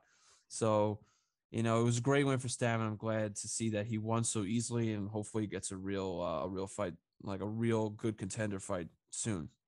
I agree, man. It breaks my heart that people know Eddie Wineland as that dude that's getting starched, because he is actually a very good fighter and very important for the sport. I encourage guys to look back at his WEC run. He's a very unique dude. Like the way he fights, especially at that time versus now, he's just very different. Like if you see the silhouette of him fighting, like it's him, just because he has his own style. He's very different, which is something that I really love about MMA, that you have those characters. But yeah, man, I think it's very clear at this point in his career that he just can't take the damage, man. I don't think Cody Stamen is that kind of puncher. I really don't. And it wasn't even a punch that was really, I mean, of course it was significant if it did that damage, but it wasn't like something that stood out like, man, that was a really flush connection. It felt like a very run of the mill kind of strike that Yeah. started off the finishing flurry. So, and I saw Eddie Wineland take off his gloves. I don't know if that means that he is going to be retiring, but it feels like it's at that time, to be frank. Tough loss there for him, to be honest. But great performance for Stamen. Ricardo Ramos versus Danny Chavez, man. I popped for this one so hard, dude. I'm such a fan of Ricardo Ramos. And he did it again, dude. He did it again.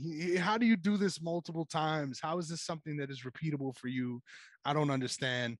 But feints that left straight and just comes around with that right elbow, lands it right on the point of the chin, and legit froze Danny Chavez. Didn't even really need to follow up. He was in the land of wind and ghosts already. He was Yeah. not responding, and was just frozen on the feet. Awesome knockout and just spectacular fight too. Even before that moment, it was just fireworks from start to finish. Yeah, you're literally seeing Cruz talk about it right before the fight, that he loves that move and that get ready. You will see that in this fight, and then the way it was like a Disney fairy tale story right there, where you're seeing, they tell you it's gonna happen, and then you're going like you're getting the setup for it, and then the way it lands so clean that Danny's like leaning on the cage and he's looking over here and Ricardo's over here. So it's just like that was, oh my god, that was such a nice clean fight. It just showed how amazing this card was. Like it was, if you didn't get it from the first two knockouts right before that, or three actually, if you didn't get it for the first three knockouts before that, you really got it from, you knew that this card was going to be special after that. Hell yeah, man. Hell yeah. There was something in the water there in Austin for sure. Definitely. Next up, Court McGee. I'm a Court McGee guy. Let me start this by saying this. And this fight was heartbreaking specifically because him getting knocked out was always a possibility. Let me make that clear. I always knew that that was a possibility. But the fact that it felt like, just with the way the fight was going, I'm like, Wells is expending a lot of energy here. Like I was talking myself into the fact that Court McGee was about to turn the tide, and he just gets starched by a left hook, man. He was out bad. And it's always tough to see a guy like that with such a great story who's been through so much in his life get put out like that. But that's the sport we're in, and just a crazy knockout. And that team now, if I'm not mistaken, a strong, solid 12-0 in the UFC. Nuts. Wow. No, for that fight, it was it's funny how I shouldn't say it's funny. It's a tough break sometimes for someone like Court McGee because he blocks the right really well. You know, Jeremiah comes in with the right and he blocks it almost perfectly. And then Jeremiah kind of just does like a emergency like left with full extension, and he just he connected on the chin so well that I don't even think Court saw it coming at all because he was out in a minute, like or in a second, I should say, and he was done for the rest of the night. I've never seen someone lay so flat like that with their arms up, like he was out cold. And I because sometimes you just on situations and hits like that, when you never see it coming, that's what ends up happening. It was a great fight, and Jeremiah performed well. So hopefully Corey McGee can rebound and come back stronger in the next one. Heck yeah, that was a bad knockout though. Scary stuff for sure. Yeah. And at that point, what is it? One, two, three, four, five knockouts into the card. You're like, what the fuck is going on here? Like for real, like what is going on here? Yeah. And we've got more in store. So, um, Adrian Yanez versus Tony Kelly. I just want to say I'm leading the group of the fuck Tony Kelly commission. Fuck that guy. Even coming into the fight. But dude, this was a fucking beatdown. Like, let's make it clear. The way the finishing sequence was, it was very, very satisfying considering how I feel. But man, just a brutal combination and brutal follow-ups, man. Like Adrian Yanez is someone that he reminds me of Tony Ferguson in the way that he's here for a good time, not a long time. Like I think no matter who he fights, he ends up in a firefight with. So as he considers to progress up the division, I could see him running into some trouble just because he gets hit often in these exchanges. But man, when he goes on offense, it's fucking fun to watch, and he just really put on a striking clinic out there. Yeah, for that fight, that was awesome because I was that was like the first time throughout the whole night because all the knockouts you're like oh like stuff. That one for Adrian, I was like, come on, get him. Like I don't like Tony at all, so I was like, come on, man, you got him. And I was like, I felt like I was in his corner, like, or I was at the event. Like that's how excited I was for Adrian. And Adrian, like you said, he was taking some shots too. Tony was connecting a little bit, and I was getting nervous, but Adrian, caught Tony a lot and kind of like, caught the legs slipping a little bit. Like he was, he started to sleep for a second and he came back a little bit, but I loved the knockout. That was such like a exciting jump out of your chair moment because you just wanted it so bad for Adrian to just run in there and just beat the hell out of Tony, and he did that. So great fight. Heck yeah, man. Awesome fight. And sorry I'm rushing this, you guys, but I gotta get through some of these a little bit quicker. So Gregory Rodriguez ended up coming up with a big knockout of Julian Marquez as well in the first round. That felt like one of those fights where they pack a lot into those 3 minutes. Like there was a lot in those 3 minutes. I encourage you guys to check it out because what was it, like four or something knockdowns? Yeah. Crazy. And shout out to Julian Marquez. He's a very resilient dude. Clearly has a cinder block for a head. But I just got to say, man, I'm impressed by both of these guys because I feel like Gregory Rodriguez really has a very high upside. Reminds me of Jacare a lot. But man, Julian Marquez is someone that if you're signed on the dotted line against that guy, you better come ready for war because he's gonna put you through some shit, no matter if you end up getting the best of him or not. This is probably one of my most underrated like fights of the night. Like obviously a 10 knockout. So it's tough to pick who's your favorite, but that one was probably one of my favorite like underrated ones that not many people are talking about because of all the other knockouts like we just mentioned with Adrian, the fight before and all the other ones in the prelims. But I I loved it, man. It was such an incredible fight. I thought Gregory was just absolutely dominant the whole time. To land at almost a 68 or I think it was 70. From what I remember on the card, it was like I think it was almost 70% total strikes that he was landing.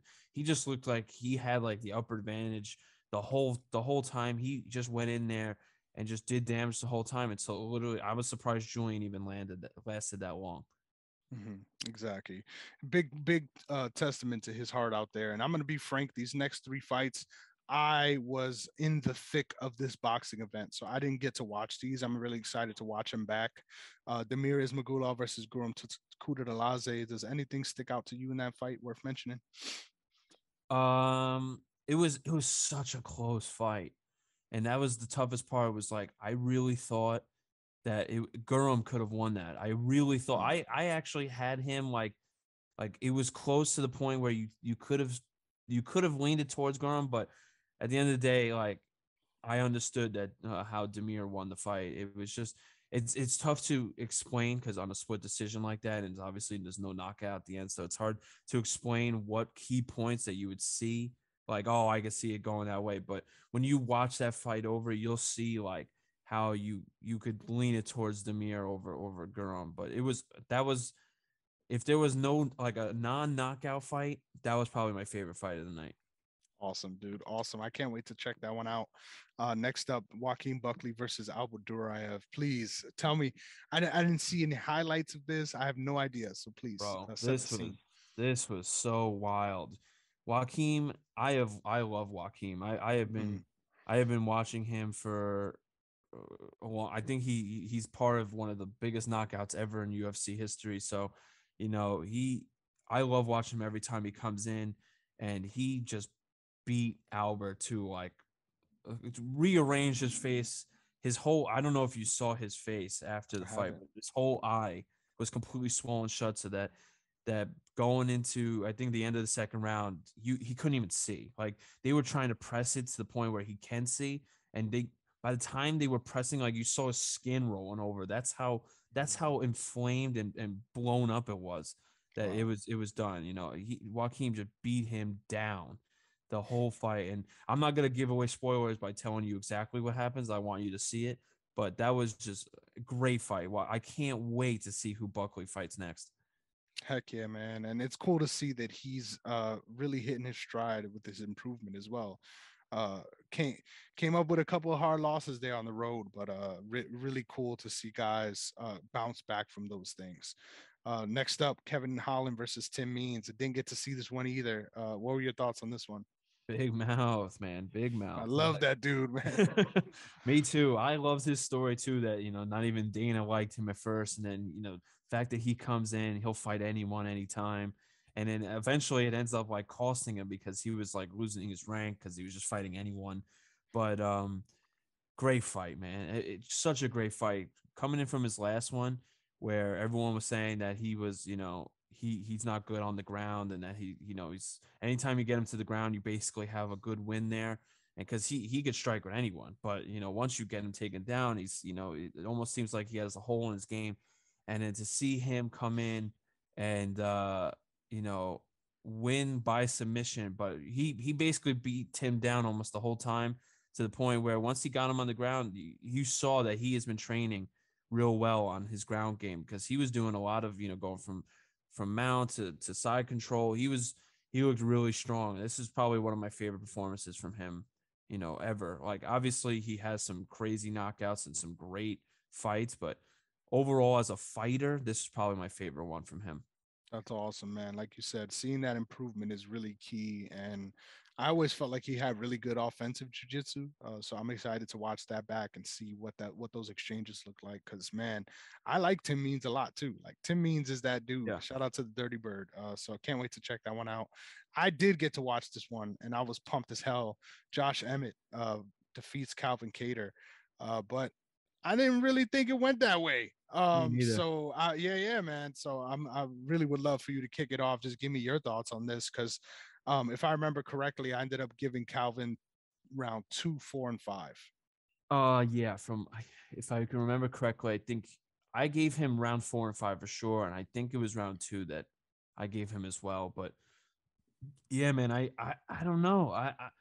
It's so tough when you see split decisions, because every time you see split decision, you think like, oh no, it can go either way, obviously. But like, I thought Cater had it unanimous. I really thought he won 48-47 the whole way. Like, I rewatched the fight late last night and I was thinking like I thought the same thing I thought the first time. And I was like, I think he clearly won round 4 and 5.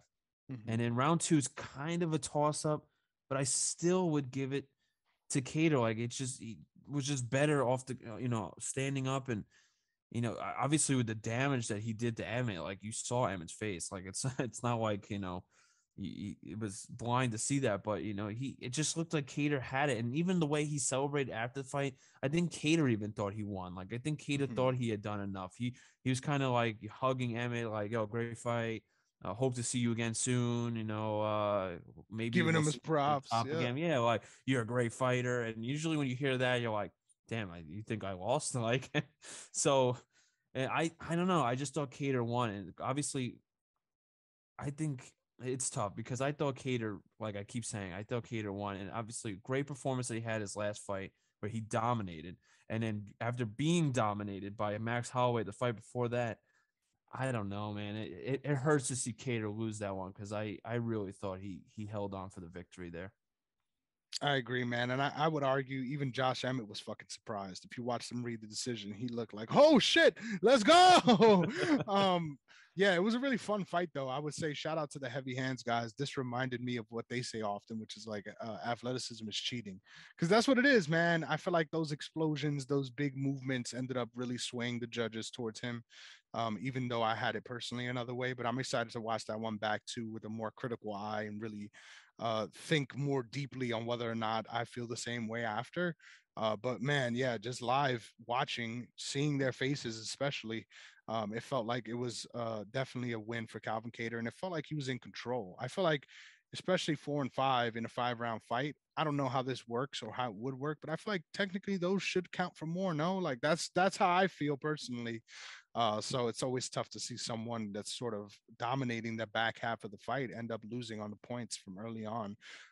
I'm really excited to look back at those first 3 rounds very closely, because I can't imagine a scenario where you give all 3 of those first 3 rounds to Josh Emmett. So No, either way, though, I think the fact that the judging went that way kind of takes away from how good of a fight this was. I think this was an awesome fight for both of these guys. Both of these guys put on a show, showed their skills, and really showed their tenacity as well on the feet. Just being willing to constantly extend exchanges with each other and then throw some crazy shit on the end as well, because why not? Like, there was a couple times where there was like fucking Beyblades out there, like one of them's throwing a spinning elbow, the other one's countering with the spinning elbow. Just really fun fight for sure.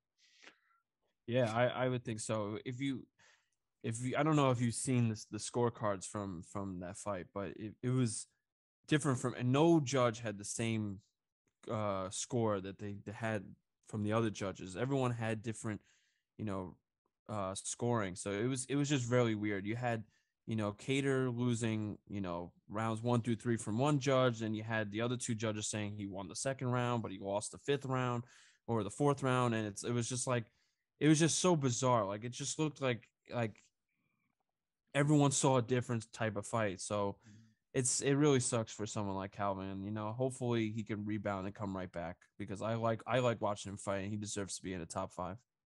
Heck yeah, I agree. He definitely has solidified his spot in that top 5 for sure. So yeah, we're short on time, but I need to get your thoughts on these upcoming fights. I'm really excited about this card because this is another one of those cards. If you ask me, there's a lot of fights on this card that I'm not even going to get to ask you about that I am excited about because it's a pretty deep one. But there's a specific couple of fights that I want to ask your opinion on. Get your pick real quick. Chris Curtis versus Rodolfo Vieira. Vieira coming off of that fight with Fluffy Hernandez, so trying to bounce back. And Chris Curtis obviously just been booming in the UFC. I'm a big fan of Chris Curtis and his story, the way he made it to the UFC. How do you think this fight plays out, man? It's gonna be interesting because Rodolfo is kind of a big dude for middleweight. So it's gonna be an interesting fight. I still think because of how Chris Curtis has been, like you said, booming in this UFC so far, I expect him to take this one. And to be honest with you, I'm gonna predict a second round knockout. Ooh, I like that. I like that. Confident, confident. Yes. Yeah, that's a good one. I honestly think the submission play is live for Vieira too. So Yeah. I'm actually gonna go the other way. I'm going with Rodolfo on this Ah, one. okay. But I won't be surprised. I won't be surprised if your prediction comes true either. It's kind of one of those fights where there's two outcomes that are probably gonna happen, and I'm excited to see which one happens. I'm Uh, excited to see how that turns out so we can talk about Heck yeah, heck yeah. I'll definitely be hitting you up about that. it. Chris, this is a fun one. So I lied. I'm gonna give you four here. Carlos Oberg versus Stefan Nchukwi. I'm a fan of both of these guys, man, and I think this is a matchup that really is gonna test both of these guys in areas that they're deficient. What are your thoughts on this one? Who you got? Oh, I don't know, man. This is so tough because Oberg's coming off a win. So like I almost want to say him because he's riding the hot hand. And I know Tefan he just lost, I believe he just lost his last fight from what I remember. Flying Yeah, knee. Yeah, yeah. So that's yeah, exactly. Now, yes, I just remembered. So it's gonna be, I think Tefan needs this one, like desperately. But I don't know. I've watched Oberg for a long time, and I know he only has 7 professional fights, but like I've seen him for forever. What, even before he was in the UFC, like very few that I've paid attention to from the start, and he's one of them. So it's so tough. I'm gonna go. I'm gonna say Oberg by, I'd say, decision. I like that. I like that a lot. I personally am a fan of both these guys. This is hard for me too. I feel you the exact same way. I'm going with Nchukwu here, and here's my Oh reason. wow, I like it. I think I like that we're on opposite sides on both of these. I think Olberg has shown that he has a suspect gas tank, and I think Nchukwu is someone that does a lot of attritive damage in the clinch. So watch out for that. The clinch matchups in this fight, whether or not he's able to hold Olberg up against the fence, land some nice knees there. That's what I'm banking on in this pick, and that's the way he fights. So I'm kind of pretty confident about it. I would say also keep an eye out for the exchanges on the feet, obviously, because I feel like Olberg can definitely do a lot of damage. But Nchukwi has a very good way of kicking dudes' legs out. And I think just with the way he's shown to sort of fade as fights go on, it's an interesting matchup and dynamic there. So I'm going Nchukwi by decision, but should be fun. And then these last two, man, these last two have got me actually going fucking bonkers, dude. I've gone back and forth on this co-main multiple times. Neil Magny versus Shavkat Rakhmonov. Shout out to Neil Magny, man, because this guy is the fucking sanitation worker of the UFC. He does the dirty work. He does Yeah. the things that nobody else wants to do, and I got you got to give a guy props for doing that. I will admit I didn't like the way he looked at his last UFC fight in a matchup that I thought was more favorable, and I'm a big fan of Shavkat Rakhmonov, so I'll lead off the picks on this one. I think we're going to see the coming out party of Shavkat Rakhmonov. I give him a round 2 TKO, some sort of spinning shit. That's what I'm calling. I was gonna say I have Shavkat winning this one. Neil Magny, I love him because he, like, I think Dana White has even come out and said this, that he will take any fight anytime. He has never said no ever. And like he gets offered a fight, says absolutely, I'll take it, no problem. Like, and he prepares whoever it is, doesn't matter. He'll fight anyone at any time. And I always have respect for Neil Magny, but I think Shavkat is I think he's real deal. I think he's, it's still a little early for him to, be in the top 10. I think after this he could be potential top 10, but I have Shavkat winning this. I could say second round, but I was gonna say a late first round TKO. Ooh, I like that. I like that. Definitely in play for sure, man. Shout out to Neil Magny though. It's not like I'm hating on Neil Magny. It's just a No, no. tough fight, dude. And then this main event is a fucking firecracker, man. Arman Saryukian coming against Mateusz Gamrot. I said this a couple weeks back. If you see this main event and you're bitching about it, you clearly just don't watch. Like, just call yourself a casual. It's okay. You don't have to be a hardcore. Yeah. But this is a hardcore delight right here. I'm telling you, this fight is going to be fucking awesome. I'm a big fan of both of these guys and the things they're able to do. The scrambles in this fight are going to be absolutely insane. I can't wait to see who comes out on top of all of it. But I'm leaning towards Arman just because I feel like he has a little bit more power on the feet, and his ability to defend takedowns against a guy like Islam Makhachev gives me a lot of respect, as well as makes me think he's going to be able to fend off a lot of Gamrot's takedowns. But both of these guys are really slick, man. Here's my prediction, because I think it's going to be either a decision or a late KO for Arman. But I'm going to say this right here: both of these guys complete 3 takedowns during the course of this fight. Yeah. I was gonna say this is gonna be a really good fight. Um, for sure. I have friends of my own who are like, "How are you looking forward to next week's fight?" I don't even know those guys. I was like, if you don't know those guys, then you're not you focus on the Conor McGregors of the world. Like, these guys. Oh my god, man, I can't wait for this one because I love guys who people don't really pay attention to, and it takes a fight like this to people be like, "Oh, I know that guy now." Like, and I feel like that's potential for whoever comes out on top for these guys. But like I said, it's tough because like for Gamrot, like I might be butchering his name, but I feel like with his height difference, he could have the edge. But Arman's got he's got the reach, and he's always had the longer arms for being a smaller dude. So it's gonna be so tough. Oh, man, if I had to put money down on it, I'm gonna say Arman. I'm gonna say Arman by decision. I like it. I like it. Hell of a fight card, man. I can't wait to get to it. But there's 2 questions I got to ask you now. And this is the most Oh, important thing. This might be the most important thing we discuss on this show today, if I'm being real. And it has to do with my goddamn New York Yankees and the thing that you cover most closely. So make sure you check out his podcast once again. Please, I'll give you some time to plug it again before we get off. But I have 2 questions for you, and I'm putting you on the spot. I don't care. sure. The first one: if there is one thing that you think the Yankees should be making a move to try to improve during this course of the season, what would you say that area is?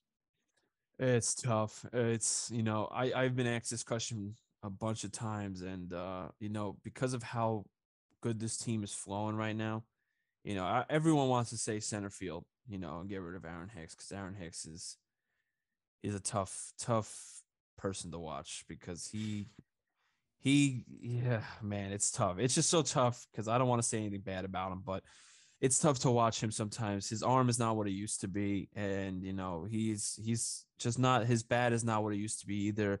Especially when he's batting from the left side, he struggles a lot against righties. So obviously there's more righty pitchers to lefties, so people want to see a change. But I kind of like him in the lineup because he gives you that third lefty bat. So if you were gonna find someone to replace Hicks, right? I think the best thing you would have to do is find a center fielder that's also a lefty or switch hitter because you need to balance the lineup and you need someone with a good center field arm. And I know right now they're moving Judge to center and moving Hicks to left to make it easier for Gallo, who's playing a lot better now that he's in right. And I've said that in my earlier podcast that moving Gallo back to his regular position in right field was going to change him like it does for Glaber when he moved from short back to second. So I think that's going to be a significant difference. But at the same time, I don't think you want to ride Judge in center field for too long because you're just going to eventually, he's a big dude and he's 6'7", 6'8", 250, whatever he is. He's going to get hurt and you don't want to see that happen, especially not, how this season's going. So I think that would be the only significant difference. Maybe get a bullpen arm to kind of help the bullpen out because they've been used a lot.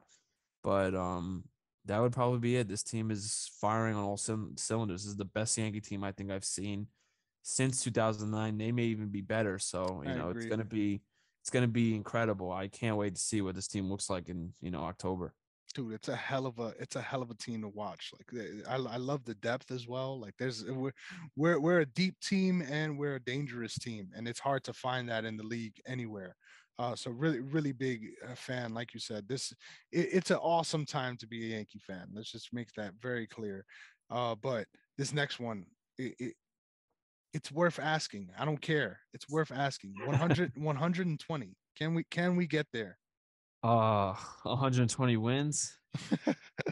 Nah, I don't want to say yes and then have it, crash in my face and all that stuff. So I'm gonna say no. Definitely possible because of how this team is doing. If this team finds this run that they're staying on right now and they stay on it throughout all of September, October, yeah, they'll get it. But I would say, to be honest with you, I could see them, hitting like 110 to 115 wins this year.